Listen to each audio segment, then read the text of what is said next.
Rizky Febian beberkan panggilannya untuk Teddy Pardiana, suami mendiang Lina Jubaedah. Rizky Febian enggan memanggil ayah tirinya itu dengan panggilan Dedi. Polemik yang terjadi antara Rizky Febian dengan suami mendiang Lina Jubaedah, Teddy Pardiana, memang sedang hangat diperbincangkan. Keduanya tengah berseteru terkait harta peninggalan atau warisan Lina Jubaedah. Rizky Febian pun telah melaporkan Teddy Pardiana ke polisi terkait dugaan penggelapan aset.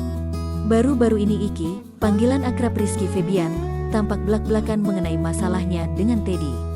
Iki mengaku akan memberikan hak warisan kepada pihak Teddy. Namun, Iki juga meminta Teddy untuk mengembalikan asetnya. Karena ada beberapa aset gue yang di dia, ada berupa rumah, mobil, banyak banget, ungkap Iki seperti dikutip tribunstyle.com dari YouTube Boy William, Senin, tanggal 5 April tahun 2021.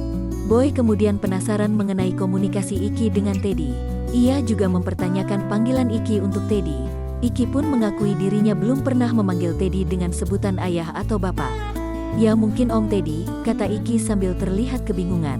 Daddy maybe, tanya Boy.